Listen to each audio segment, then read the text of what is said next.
This is Danny Flexen here for Seconds Out. Delighted to be joined by the new WBO Global Welterweight Champion. How's things? You must be delighted.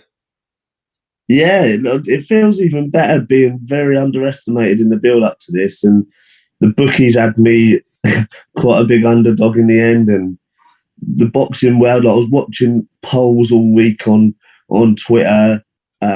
Everybody had me losing. Everyone's predictions, all boxing people as well, who I've got on Twitter.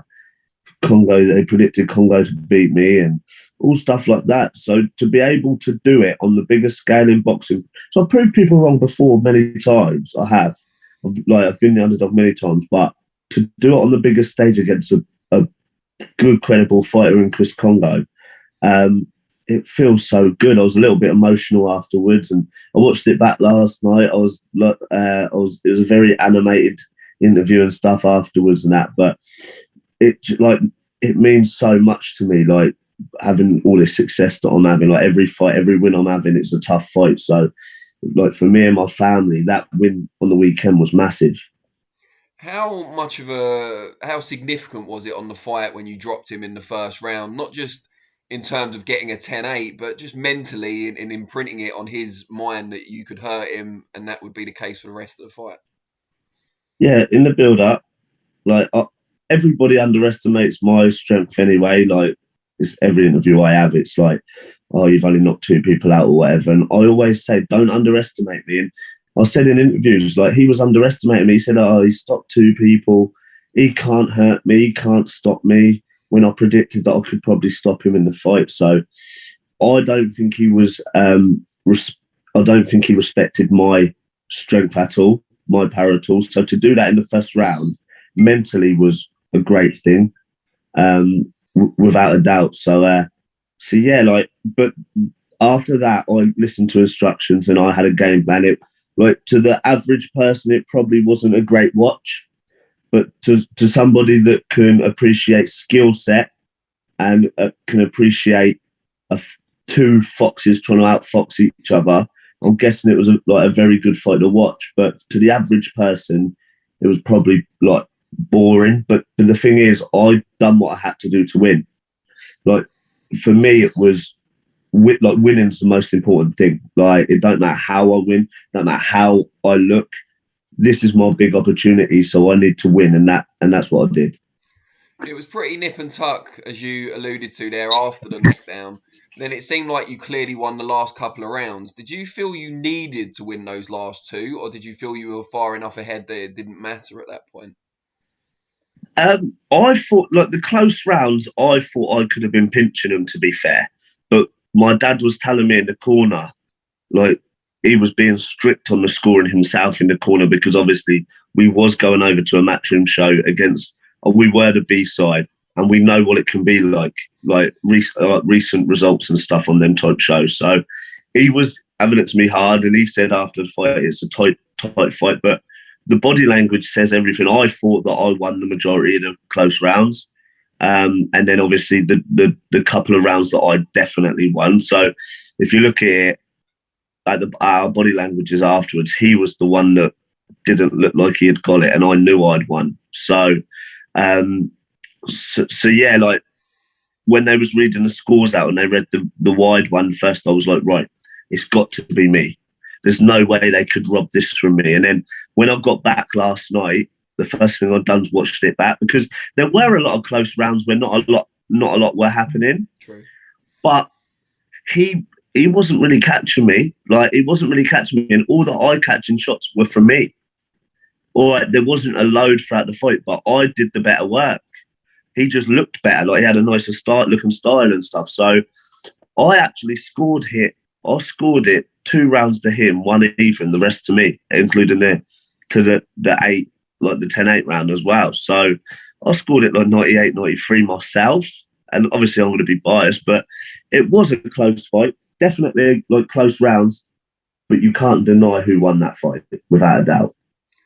And when he started raising his glove when he landed, on the odd occasion that he landed towards the end, and then you started copying him, I found that quite funny. It seemed like a bit of a tell from his point that he knew he needed to make up the ground. It was a mental thing, really. like it just showed that he was panicking and he was getting desperate. Like, look, watch your back. I shouldn't have really started copying him, but it just takes him. He was a top amateur, and that was point scoring. Like, that's what they used to do in the amateurs when they scored a point, and he wasn't scoring anything. Yeah, he wasn't I wasn't like a top amateur at all, but he wasn't actually scoring shots, and he was putting his hands up. So I thought, hang on a minute, he's doing that, and if the judges are looking at that as like a thing, like, so I thought in the last round I'm going to do it back because my shots are actually catching it. Like, he wasn't catching me, so I was done it back, but the judges had it right. Like, even the judge that had it by 1 point, like, there's a lot of close rounds, so I wasn't arguing with that either. But the 97-93 I thought was the correct score. Like, I spoke to the judges afterwards, and they said it was a close one. Like, there was a lot of close rounds to score, but there was no denying who won the fight. And you were already ahead of Chris Kongo in the WBO rankings, but now you've picked up that belt as well. Do you expect to go up even further now? Hey, let me just show you something. Mate, it ain't just one. I've got 4 now. I've got 4. It's the new one you've got draped over your shoulder, though. It's obviously your current favourite. So before this, right, the best moment in my boxing career, not my biggest win, the best moment is when I won my first title in Swindon, because nobody gave me a chance. Like, nobody gave me a chance, and I went to the Lions Den and I was booed against a red hot favourite, and it was very emotional afterwards, and the feeling was unbelievable when I beat Ryan Martin. But on Saturday, that was the best moment in my career, without a shadow of a doubt. Like, it was the best moment, one of the best moments in my life. Nearly tops the night my daughter was born, but I can't say that. You can't. Definitely not on camera where it can be used against you. No, it was up there with one of the best nights ever. Like, I've been a pro nearly 7 years. Like, this is I've done my 7th boxing medical the other day, so, and I'm finally where I want to be. Like, do you know what I mean? I'm finally getting my credit. I'm finally getting more recognition and stuff like that. So I'm happy. I'm very happy with the way things have gone. And you beat a Matchroom fighter on a Matchroom show, big stage, Sky Sports box office in Gibraltar as well. Will that lead to a longer relationship potentially with Matchroom and being on more of their shows now? Or will they be a bit wary maybe of you upsetting more of their fighters? Yeah, well, like, I spoke to Eddie afterwards, and I've seen in an interview and stuff, and I said, it is when it stays on. Surely, Eddie. He said, yeah, like, of course. He agrees with it as well. Obviously, there's not going to be a lot of people queuing up to watch me fight after what I've just done to Chris Kongo like that. That's an obvious. So I may need to take an even bigger test. Like, it may be a really hard fight. Like, but that doesn't matter. Like, I'm in this game to, firstly, to make my daughter proud and be a good role model to her, to make my city proud and put Portsmouth on the map. And like, I'm so proud to be flying the flag for my city at the moment. And not being funny, this week, well, Chris can play a big part of it, wearing the Millwall top and everything like that. But the way Portsmouth have got behind me this week is unbelievable. Like, I'm really overwhelmed by the support that I've got. So to be flying the flag for Portsmouth is a big thing for me. So I just can't wait to be able to fight on another Matchroom card, but with fans. Like, with fans, because my Portsmouth support's going to be amazing, and Eddie's going to love them. I'm not sure how much of a Millwall fan Chris Kongo is, to be fair. We've never discussed it, but I'm not sure he's been to see him play that much. But listen, I personally think he's jumped on the wagon purely because I'm a big Portsmouth fan, and he's from that area, and it was a good thing to do. Because I'm not being funny, it looked like we had staged it at a press conference when he took off his top and he was wearing his Millwall top. But he's obviously done it to try and needle me. He's obviously done it to try and get into my head and stuff like that. But you've seen all week how confident I was in winning. Like, there was no man that was going to beat me on Saturday. No man.